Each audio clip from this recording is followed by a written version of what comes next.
À la fin de Transformers Rise of the Beast, Noah se présente à ce qui semble être un entretien d'embauche, mais très rapidement, il réalise que quelque chose cloche. La personne en face de lui semble en savoir énormément sur ce qui s'est passé au Pérou et sur l'existence des Transformers. Il ouvre alors une porte secrète et lui donne une carte révélant son appartenance au G.I. Joe. Cette scène a fait couler beaucoup d'encre et a surtout surpris une grande partie du public qui ne connaissait pas le lien qui existe entre les deux univers. Mais l'un des principaux commentaires faits à l'égard de ce choix, c'est que ça n'a rien à faire là et qu'un crossover Transformers G.I. Joe est la pire idée du monde. Aujourd'hui, on va essayer de voir ensemble tout cela en revenant sur l'histoire des crossovers entre les deux licences pour voir ainsi si c'est une si mauvaise idée que ça. Avant d'aborder la question des crossovers, revenons ensemble sur l'histoire de G.I. Joe, car vous n'êtes peut-être pas familier avec. G.I. Joe est une ligne de jouets créée dans les années 60 par Hasbro, des jouets de soldats américains qui connaissent un succès colossal. Aujourd'hui encore, on considère les G.I. Joe comme les premières figurines d'action de l'histoire, ayant beaucoup évolué au fil des ans, notamment dans les années 70. En effet, alors que la guerre au Vietnam marque les Américains, les jouets sont légèrement modifiés, et on ajoute aux soldats des ennemis qui sont ni plus ni moins que des extraterrestres. Au fil des ans, la licence des jouets G.I. Joe est acquise par d'autres pays, en Europe et en Asie. Au Japon notamment, on transformera ces mêmes jouets en robots, qui apparemment ont eux-mêmes inspiré les gammes de jouets qui donneront Diaclone et Microchange, bref, ce sur quoi Transformer a été basé. Mais au début des années 80, Hasbro réinvente totalement la marque en proposant des figurines plus petites, accompagnées de véhicules. On crée alors des vrais personnages et des histoires autour de cet univers afin de mieux les vendre. C'est Marvel qui se chargera de ça, et ils répéteront l'opération 2 ans plus tard avec Transformer. Les deux licences visaient un public assez similaire, et en plus d'appartenir à Hasbro, partageaient un éditeur de comics commun ainsi qu'un même studio d'animation. Ce n'était donc qu'une question de temps avant que des crossovers ou références apparaissent entre les deux franchises. Côté dessin animé, les liens entre les deux univers étaient assez peu nombreux. On a bien des micro-références ça et là dans les 2 premières saisons de Transformers, mais rien de bien fou. C'est en revanche à partir de la 3e que ces dernières furent plus nombreuses. Déjà, le personnage de Marissa Fairborn, assez présent et surtout devenu un personnage connu aujourd'hui dans la licence Transformers, est la fille de Flint et Lady J, 2 personnages issus de G.I. Joe, même si cela n'est jamais dit clairement dans la série. De même, Cobra Commander, le chef de l'organisation Cobra, grand ennemi des G.I. Joe, apparaît dans un épisode sous le pseudonyme Old Snake et est un mercenaire qui parvient à emprisonner temporairement les esprits de plusieurs Autobots dans des corps d'humains. Il faut croire qu'à l'époque de la 3e saison, 20 ans après la 2e,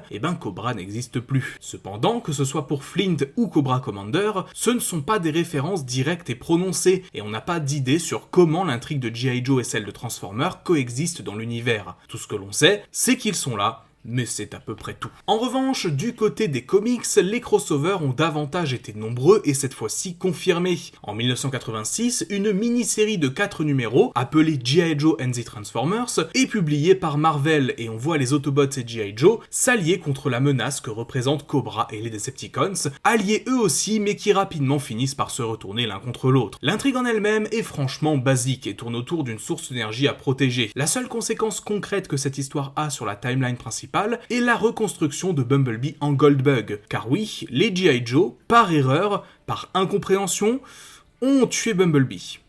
Ouais, carrément.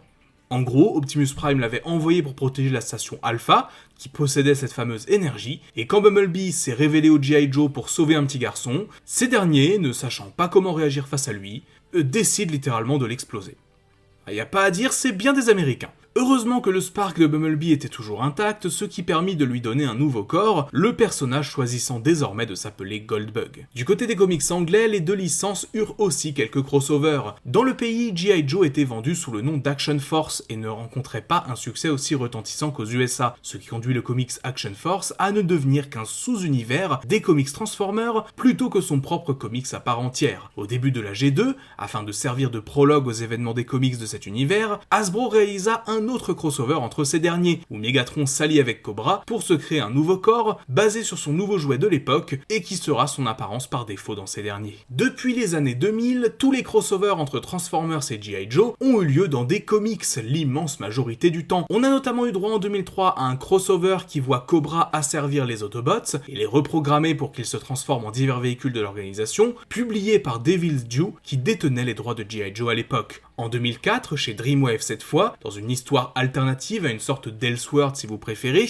on a droit à une histoire se déroulant durant les années 30 et le début de la Seconde Guerre mondiale, avec des Transformers réveillés à cette époque et le pouvoir de la matrice utilisé par Cobra. En 2014, IDW publia une petite série de comics indépendante sur les deux univers dans un style rétro, mais c'est en 2016 que G.I. Joe et Transformers intègrent officiellement un univers partagé, dans l'univers principal des comics IDW. Via l'événement Révolution, en 5 numéros, toutes les licences Hasbro partagent désormais le même univers et les G.I. Joe deviennent donc des humains récurrents de ce dernier. L'ancien Decepticon Skywarp a notamment rejoint leur rang, et pour plus d'informations, je vous invite à revoir mon focus sur lui que j'avais fait à l'époque, qui commence à dater pas mal d'ailleurs. Du côté des séries, il y avait des projets au début des années 2010 pour faire coexister Transformers et G.I. Joe dans la continuité alignée, notamment avec la série Prime, mais cette idée fut abandonnée et les deux licences reçurent une série chacune de leur côté. Du côté jeux vidéo, les G.I. Joe ont intégré le jeu mobile Transformers Earth Wars, et au cinéma, Hasbro a longtemps parlé de plans de crossover entre les deux licences, sans que ça se concrétise avant 2023. En revanche, pour ce qui est des jouets, G.I. Joe et Transformers ont beaucoup partagé.